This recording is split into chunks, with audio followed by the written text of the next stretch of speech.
Fiat 500 é um carro muito estiloso. Esse design compacto e minimalista acaba trazendo um destaque especial para esse carro.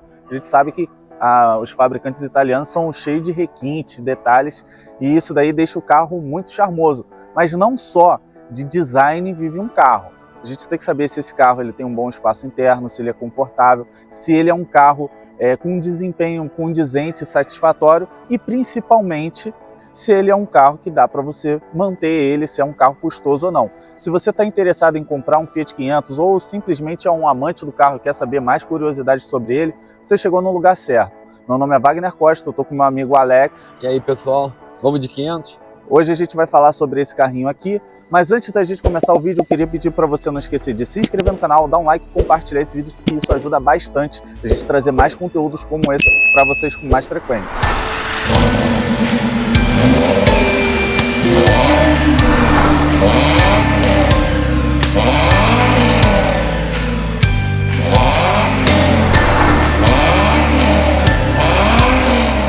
Antes da gente começar esse vídeo, eu queria agradecer os meus parceiros da Brilho Diplomata que cederam esse carro aqui para a gente fazer a gravação. Se você tiver interesse em comprar um carro, não só esse Fiat 500 que está anunciado lá com eles, mas qualquer veículo, dá uma olhadinha lá no site deles e no Instagram. O site é www.brilhodiplomata.com.br e você tem o Instagram @brilhodiplomata. Acessa lá, veja qual modelo te interessa. Se você tem interesse em comprar um carro, compra lá na Brilho Diplomata, porque é a única agência que eu atesto a qualidade. Eles são muito sérios, eles dão garantia no carro. Se tiver qualquer problema na hora que você adquirir o seu veículo, conversa lá com os donos, são super solícitos, são pessoas sérias e idôneas. Não tem nada de carro de leilão, carro recuperado, carro que bateu, carro que capotou. Eles não fazem esse tipo de negócio. Eles compram um carro bem conservado, eles são curadores. Eles compram carros, basicamente, que eles comprariam para eles mesmos. Então queria agradecer a Brilho Diplomata antes da gente começar a falar desse carro aqui. A gente vai começar falando do design do carro. Ele é um carro bem minimalista, você vai ver que ele é um carro pequenininho, tem alguns vincos. O italiano sabe muito bem trabalhar com as linhas, os designs bem harmoniosos. Ele tem esses faróizinhos redondinhos. Você vê que é um carro com as formas bem arredondadas, bem, diria até que retrô. Mas isso não é à toa. Fiat 500, ele é uma releitura do 500 clássico. As montadoras, elas estão vivendo uma questão de fazer basicamente os seus remakes, os seus revival dos maiores sucessos. A Volkswagen, por exemplo, ela reviveu o Fusca. Apesar de ser um carro que não tem nada a ver com o Fusquinha clássico, o design ainda lembra bastante o nosso Fusquinha querido. A gente também tem na mesma esteira, para fazer uma comparação que muita gente fala, é o Mini Cooper baratinho. Se você não tem condições de ter um Mini Cooper, tenha um Fiat 500. Você já deve ter ouvido falar disso. O Mini Cooper também é uma releitura de um carro clássico. Se você for parar para analisar, o Mini Cooper era um carrinho bem menorzinho, a BMW depois que comprou a Mini, fez uma releitura, é um carro bem mais largo, potente, com desempenho moderno, engenharia de ponta. Mas o Mini Cooper sempre foi um carro muito caro. E eu lembro que quando o Fiat 500 foi lançado, foi anunciado, poxa, é um carro para concorrer com o Mini Cooper. Apesar de, cara, serem dois carros totalmente diferentes, são categorias diferentes. Esse carrinho aqui é um carro para quem busca se destacar diante da multidão, mas não necessariamente quem busca um desempenho maior. Essa versão aqui, por exemplo, tem um motor 1.4 8 válvulas que saia no Palio, saía no Fiat Uno, da mesma época desse carro aqui, rendendo 85 cavalos na gasolina, 88 cavalos no álcool. Você teve uma opção que saía com motor 1.4 16 válvulas, com um sistema multi-air que tinha aí aproximadamente 105 na gasolina, 107 cavalos no álcool, que deixa o desempenho do carro muito aquém do Mini Cooper. A versão mais esportiva que saiu do Fiat 500 foi o 500 Abarth. Ele tinha 167 cavalos, um motor 1.4 16 válvulas turbo, o sistema multi-air. Era um verdadeiro canhãozinho, um carrinho bem leve, com menos de 1 tonelada, com 167 cavalos, é um carrinho muito interessante. Mas quando a gente compara com o Mini Cooper, cara, tem versões com mais de 250 cavalos originais de fábrica.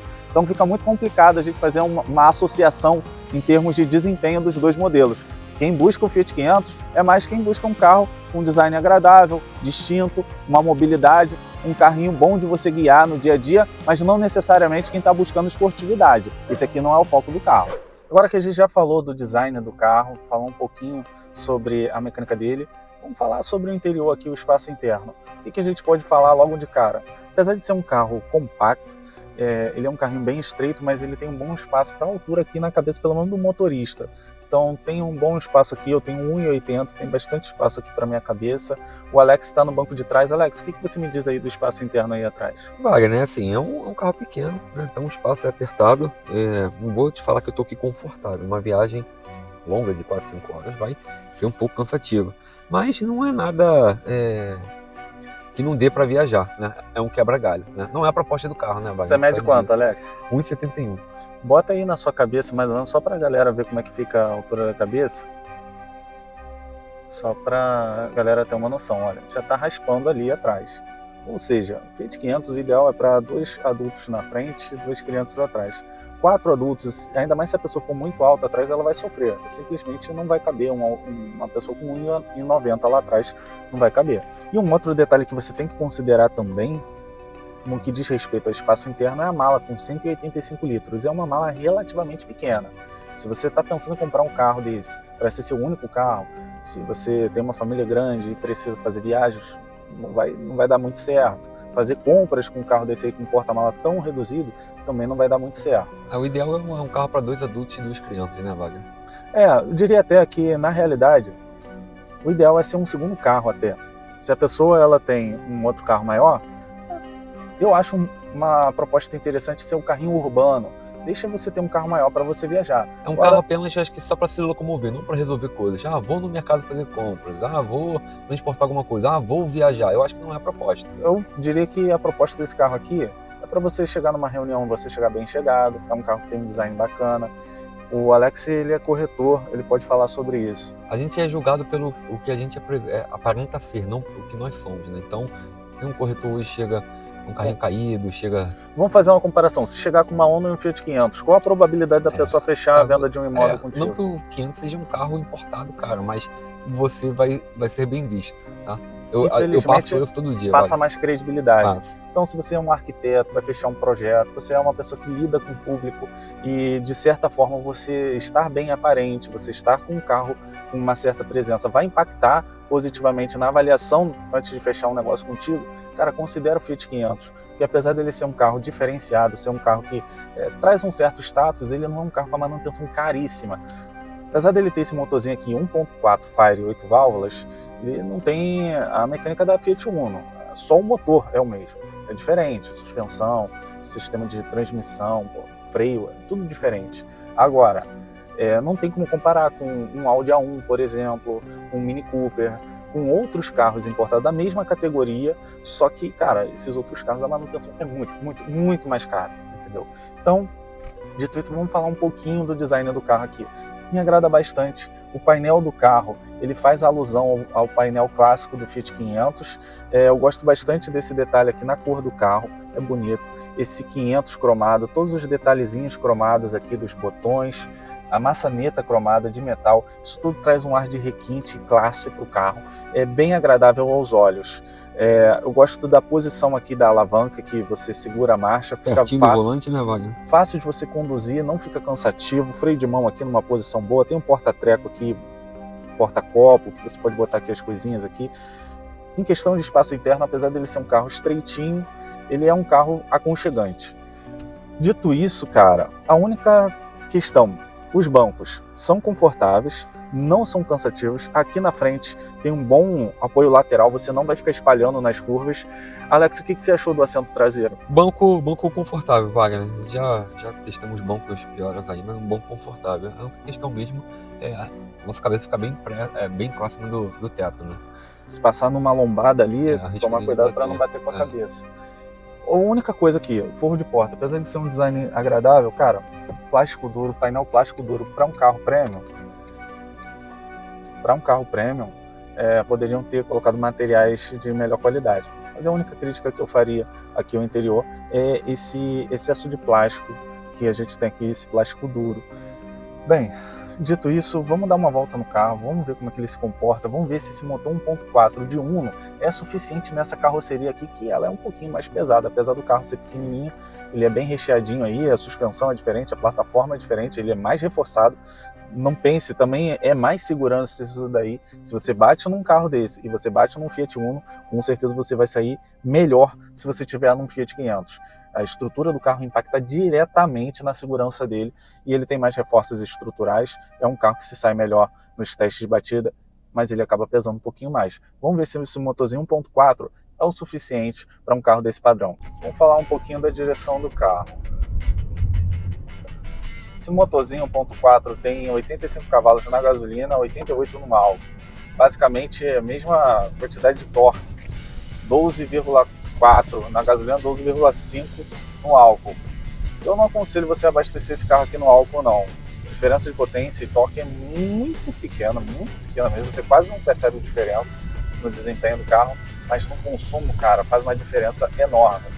Aqui na cidade é um carro que faz algo em torno de 10, 11 km por litro na gasolina. Se você abastecer ele no álcool, vai fazer 7. Na estrada, ele chega a fazer 13, 14, entendeu? Mantendo 80, 100 na gasolina. No álcool ele vai fazer 9. Então, assim, não compensa economicamente falando você abastecer esse carro aqui no álcool. Você vai que o álcool ele acaba trazendo um pouquinho mais de corrosão, ele é muito mais ácido que a gasolina. Então você pode ter um pouquinho mais de problema de bomba de combustível, com injetor, o sistema de injeção sofre um pouquinho mais, as válvulas enferrujam no álcool. Então assim, se eu tivesse que escolher um combustível para esse carro, seria a gasolina. Falando de desempenho, cara, não é nenhum carro esportivo, você não vai ganhar nenhuma corrida, mas é um carrinho que você está aqui, ó, a 30 km por hora, 25 de quinta marcha, e você consegue dirigir e guiar o carro, mesmo em velocidades bem baixas. Responde bem, né, Wagner? É. Se você pisar a marcha e pisar, ele não deixa a desejar. Não é um carro, né, como você falou, esportivo, mas não deixa a desejar. Tem carros que você pode comparar com o Celta 1.0 aqui, é um carrinho que não tem disposição. Então, olha, eu diria mais o seguinte, a gente tem a diferença entre torque e potência. Esse motor 1.4, 8 válvulas, apesar de ele não ter muita potência, ser só 88 cavalos, ele tem um torque satisfatório de 12,5 kg para essa carroceria aqui. E esse torque ele vem bem cedinho, e perto dos 3.000 RPM o motor já está com torque máximo, o que torna o carro gostoso de guiar. Quando você acelera ele com força, a gente vai fazer um teste de aceleração aqui daqui a pouco, ele não vai ser um carro explosivo em alta rotação, mas em baixa rotação ele responde bem, porque ele tem torque já em baixa rotação disponível aí. Então é um carrinho que, para o uso diário, se você é uma pessoa que não pretende fazer um uso esportivo do carro, cara, é aceitável. Eu diria que das 3 opções de motor, o 1.4 8 válvulas, ele é o melhor custo-benefício. O sistema do 16 válvulas multi-air, cara, é bem caro quando dá problema, é muito mais sofisticado e o desempenho não é lá muito diferente não, ele é um pouquinho melhor, mas nem tanto. E o Abarth, apesar de ter um desempenho muito bom, cara, quantos 500 Abarth tem no mercado disponível? E o valor, né, Wagner? Cai mais de 100 mil. Não, e um outro detalhe muito importante é o seguinte, o motor do 500 Abarth é exclusivo dele. Você não tem outro carro na Fiat com o mesmo motor 1.4 multi-air aqui no Brasil. É só o 500 Abarth que tem esse motor. Mesma coisa, o 500 16 válvulas multi-air é o único que tem aqui no Brasil, é o 500. Você não vai ter nenhum, como esse carro aqui saiu no Siena, saiu no Palio. Cara, saiu na linha Fiat toda esse motor aqui, então disponibilidade de peça à vontade. E muita gente costuma comparar a mecânica do 1.4 turbo do Abarth com o Bravo Jet e o Punto Jet. São diferentes, não tem nada a ver. Todo mundo acha que é a mesma mecânica. Não é. Isso daí é que gera confusão. Então, assim, fica essa dica aí. Apesar do 1.4 ser um 8 válvulas ser o mais fraquinho, o desempenho dele é satisfatório. E, cara, se você não quer ter dor de cabeça, compre ele. Não compre as outras versões não, porque é que tem a melhor custo-benefício. Se a gente falar de suspensão, cara, é uma suspensão condizente com o carro. A gente está andando aqui, Rio de Janeiro, asfalto lunar, ruim demais, e a gente não está batendo cabeça aqui não, entendeu? É um carrinho confortável, não passa muito ruído interno, da parte de suspensão, apesar de eu achar que podia ter um isolamento acústico melhor para o carro. Eu escuto muito barulho de pneu, mas não bate nada a suspensão. Isso é um ponto positivo. A gente pegou aqui, cara, um buraco muito ruim e o carro só simplesmente passou. Então a suspensão dele é muito boa. Então, pessoal, tem um teste que eu gosto de fazer, que é o teste do 0 a 100, para a gente ver o desempenho do carro. Vamos ver aqui quanto tempo esse carro vai fazer. Eu vou parar aqui, ó, zerei, vamos sair.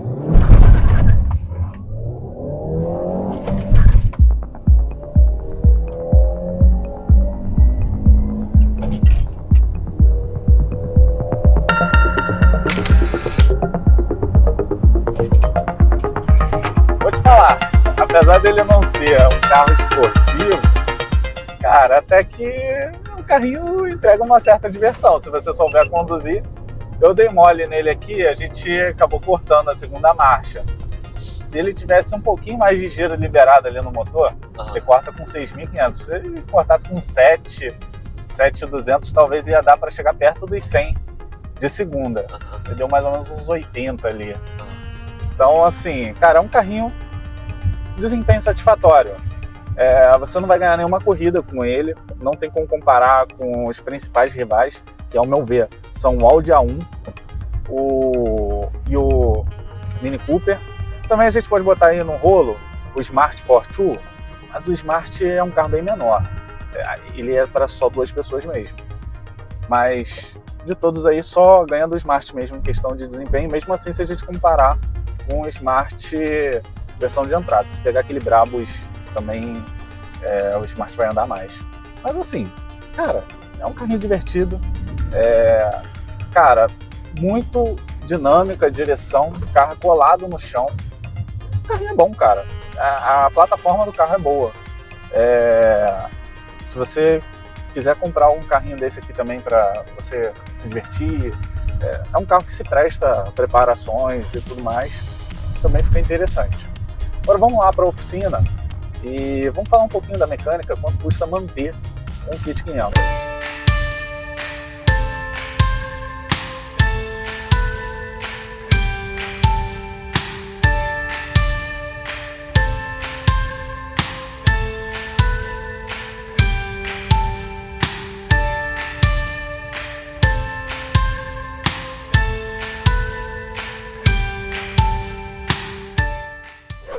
Então, meus amigos, chegamos na parte mais aguardada do vídeo, porque a premissa é o seguinte: Fiat 500 com motor de Palio. Aí todo mundo fica pensando, isso daí deve ter a mesma mecânica da Palio, da Uno, é um carrinho pequeno, mas aí é onde a gente morre as semelhanças. Só o motorzinho é o Fire 1.4 8 válvulas do Uno Vivace, do Palio.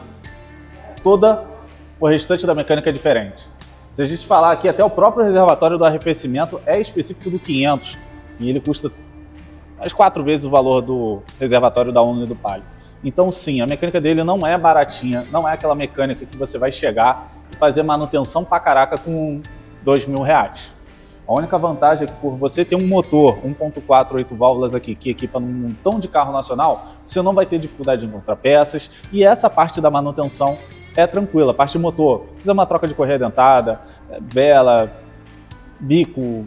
Essa parte aí é muito tranquila do carro. Tudo que tiver relacionado à manutenção de motor é relativamente tranquilo, não é caro. Se você tiver que fazer um motor desse carro aqui, você não vai gastar uma fortuna como você gastaria em outros carros premium.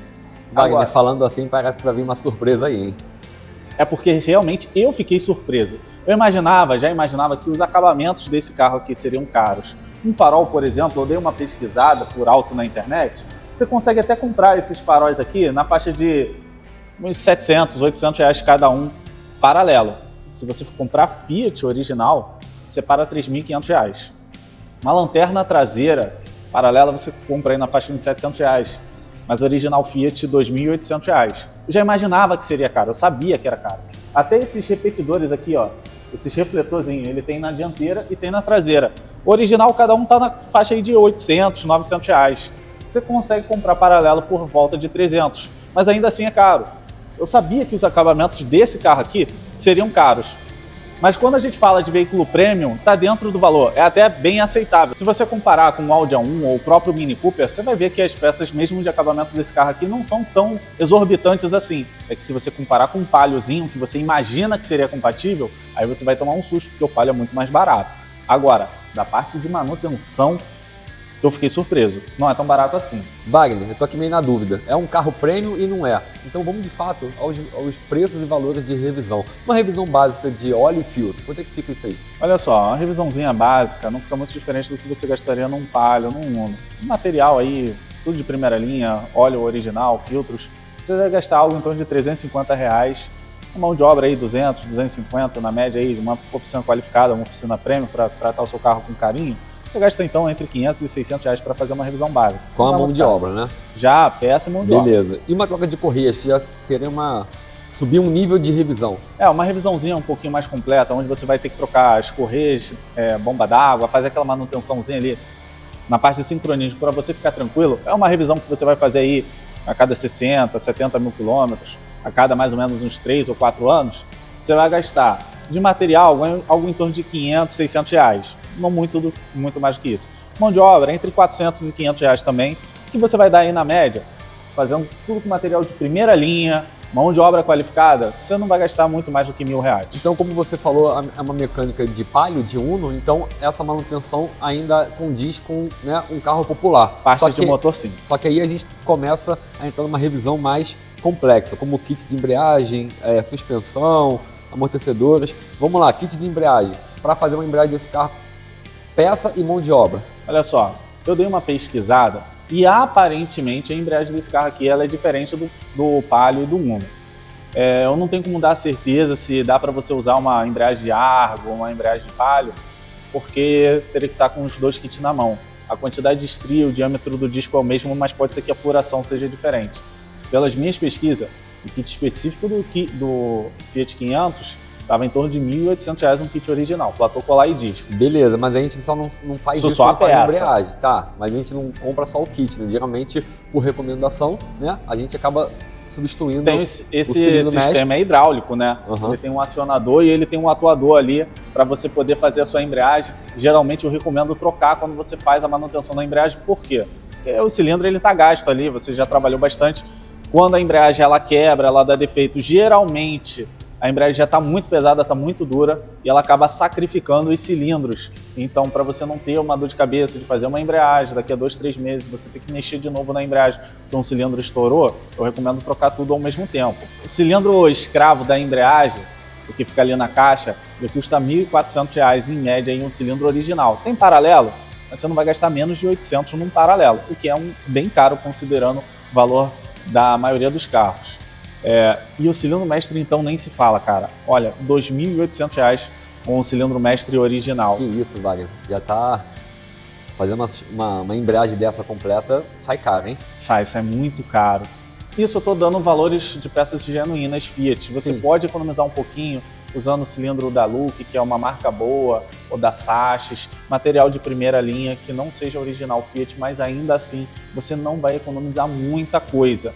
E uma revisão dessa, no dia que você tiver que fazer uma embreagem, trocar acionadores, trocar kit, trocar tudo direitinho, cara, você para de 7 a 8 mil aí, mão de obra com tudo, para você poder fazer usando material de qualidade, numa oficina qualificada. Quanto tempo demora para você fazer uma manutenção dessa? Cara, depende muito da direção, do jeito que você dirige, se pega muito trânsito, se é um carro que pega mais estrada, mas eu daria uma média entre 80 e 120, 140 mil quilômetros, dependendo do tipo de uso que você faz do carro. Parte de amortecedores, Wagner, é uma revisão também que a gente tem que fazer mais ou menos nessa quilometragem aí de 80, 100 mil. Quanto é que ficaria para substituir esses amortecedores? Peça e mão de obra. Os 4 amortecedores, você deve gastar em torno aí de R$3.800. Nada perto de um Palio e uma Uno, né, Wagner? É o dobro, é o dobro. Isso eu estou falando só de amortecedores. Mão de obra, você vai gastar aí em torno de 1.000, 1.200. Você gasta perto de 5 mil só para trocar os amortecedores. Só que geralmente, quando você pega o carro aí na hora de trocar amortecedor, os outros componentes da suspensão já estão cansados também. Exatamente. Então, Wagner, para fazer uma suspensão geral, eu falo suspensão geral o quê? Não só amortecedores, balança, kit de amortecedor. Você vai gastar quanto de material para esse carrinho? Cara, em torno de 6.500 quase. Puxado, né? é puxado. Isso eu tô falando usando material de primeira linha, não tô falando de você pegar a balança e ficar mandando embuchar, botando peça nova. Assim, dá para você tentar economizar em algum lugar ou outro, mas, cara, se prepara para fazer direito em 6,5 mais ou menos de mão de peça e mão de obra, né? Mão de obra você vai gastar mais um pouquinho, vai dar perto de 8,5 fazer uma suspensão geral. Então 6,5 de material, mais uns 1.800 de mão de obra. Show. Então, suspensão geral de peça e mão de obra, na casa dos 8 mil. E por último, temos a parte de freio. Esse carrinho conta com freio a disco nas 4 rodas, né? Sim. Então, a parte de freio não é tão cara não, porque ele aproveita disco de carro nacional, sistema de pastilha também. Você vai gastar mais ou menos disco e pastilha uns 1.200 das 4 rodas. Mão de obra com tudo, você vai gastar aí 1.800, mais ou menos. Peça, mão de obra, tudo de primeira linha, com uma oficina, uma mão de obra qualificada. 1.200 de material, mais 600 de mão de obra para fazer freio geral dessa máquina. Mais ou menos. E aí, um outro detalhe, cara, é o sistema de direção. Esse carro aqui tem direção elétrica. E é um ponto de atenção na hora de você comprar esse carro, porque é um pouquinho mais caro você fazer essa manutenção. Ele tem uma coluna de direção que tem um motor elétrico e a caixa de direção é mecânica. Geralmente, caixa de direção de carro, cara, nesse sistema, quando ela é mecânica, você vai pagar aí 400, 500 reais. Nesse carro aqui, é 1.800 reais uma caixa de direção. Então esse carro é uma direção hidráulica com assistência elétrica, né? Não. Ele é uma direção mecânica mesmo. Uhum. Que ele tem um motorzinho elétrico ali na coluna de direção para fazer. O fluido não tem fluido Entendi. Nenhum. Ele é 100% bomba elétrico. Entendi. Show. Entendeu? Tá. Ele não é eletro-hidráulico. Existe esse sistema que vai equipado ali na linha Peugeot e Citroën bastante, na Ford também, mas aqui a Fiat optou por um sistema 100% elétrico. A caixa de direção é uma caixa mecânica normal, ela não tem ali nenhum componente eletrônico, nenhum fluido. É uma caixa de direção igual a dos carros normais, com direção mecânica, direção pesada. O que deixa ela levinha é que na coluna de direção tem um módulo com um motorzinho elétrico para fazer esse alívio da direção ali. Quando a gente fala de motorzinho elétrico, aí que sobe o preço, né, Wagner? Então, eu dei uma pesquisada, cara, e aí é onde surgem algumas situações que chamam a atenção. Uma coluna de direção dessa daqui eu nem consegui encontrar nova para anunciar. Eu consegui encontrar uma usada aí na faixa de 2.800. Quanto é que é uma nova? Cara, eu teria que ligar para a concessionária. Eu não tive tempo hábil para fazer isso aqui num vídeo, mas ela deve ser muito mais cara do que isso. E eu só encontrei uma usada no Mercado Livre. Quer dizer que não é em qualquer lugar que você vai encontrar esse tipo de peça aqui, mesmo usada. Então é um ponto de atenção aí. Quando você for comprar o carro, vai lá, testa a direção, pega o carro paradinho, faz o volante de um lado para o outro. Se ele der uma cutucada, um tuk-tuk dentro do painel ali, cara, fica atento que pode ser que você tenha que mexer nessa direção. Na hora de comprar um carro, dá uma olhadinha no manual, vê se o carro está com as manutenções em dia, tudo certinho. Esse carro aqui que a gente está avaliando, cedido pela Brilho Diplomata, mais uma vez eu vou agradecer a eles, ele está com 22 mil quilômetros, é um excelente exemplar. Se todo Fiat 500 que você fosse comprar tivesse essa quilometragem, você poderia comprar de olho fechado tranquilamente, que você não vai ter nada para fazer no carro. Mas se você for pegar um carro com 80, 100, 120, já começa a dar uma olhadinha, ver se as correias foram trocadas, se está ali tudo escrito certinho, se o carro tem um controle de manutenção, se a embreagem do carro está macia, porque é uma manutenção cara quando você faz. Dá uma volta no carro, vê se está batendo alguma coisa. Quando você pega um asfalto irregular, esse carro não bate nada, cara, quando está tudo perfeito. Se ele já tiver uma folguinha na direção, cara, se prepara para mexer na direção, se mexer na suspensão, porque são manutenções que são comuns em carro com 100, 120, 150 mil quilômetros. Então esses seriam os pontos de atenção que eu faria no Fiat 500. Agora, vamos às considerações finais. Wagner, você sempre gosta de customizar seus carros. O que você faria nesse carro aí para deixar a sua cara? Olha, Alex, eu sou um grande fã de Fiat, sou apaixonado. Para quem sabe aí, eu tenho uma areia, todo mundo fala mal do carro, mas não é segredo para ninguém, eu sou apaixonado pelo meu carro e ele é todo customizado. Esse carrinho aqui, o que eu faria se eu tivesse um Fiat 500 e olha, é por falta de condição, o dia que eu tiver eu vou ter um. Eu colocaria um joguinho de aro 17 do ponto T-Jet, que ele tem aquele desenho que simula as garrinhas do Abarth, né, que é a característica da linha Abarth, o escorpião. Acho que ficaria muito bonito as rodinhas 17 do ponto T-Jet nesse carro aqui. um joguinho de mola Red Coil para dar aquela sentadinha no carro, o carro ficar com um comportamento dinâmico ainda melhor. Vai ficar uma delícia, hein, Wagner? O carro ficar com um visual mais esportivo. Faria um escapezinho todo em 2 polegadas, não pode fazer muito mais do que isso por causa da baixa cilindrada do motor. Colocaria um comando de válvula esportivo nele e fazia um acerto na injeção, que eu acho que vai dar para render aí perto dos seus 100, 105 cavalos. Na mecânica, 1.4 8 válvulas vai ficar muito interessante. Você conseguiria ter um desempenho do 16 válvulas multi-air na mecânica mais em conta que tem. Ainda por cima, um visualzinho esportivo que combinaria completamente com o carro. Talvez, se eu tivesse uma grana extra, ainda botava o body kit do Abarth, faria um Abarth fake aí para ficar um carrinho mais estiloso ainda, que eu gosto de carro esportivo. E você, Alex, o que você faria? Pô, assina embaixo, Wagner. Eu acho que a única coisa que eu ia colocar mais aí é investir numa central multimídia e de repente fazer um retrofit nesse farol aí, incluindo um projetor. Aí o carro ia ficar magnífico, Wagner. E não à toa, eu faria a instalação das molinhas Red Coil também porque queria lembrar para vocês que a gente tem uma parceria com a Red Coil.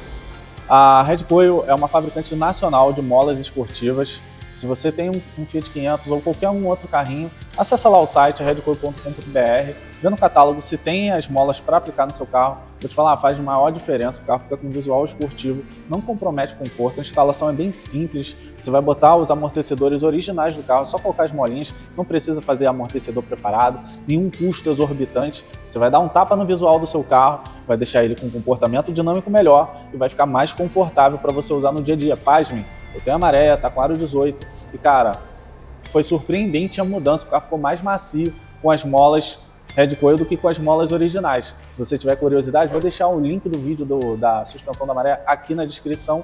E é isso, galera. Espero que vocês tenham gostado desse vídeo. Não esqueçam de acessar o site da Red Coil e da Brilho Diplomata para prestigiar a galera que fortalece aqui a Royal Motorsport. E até a próxima. Valeu!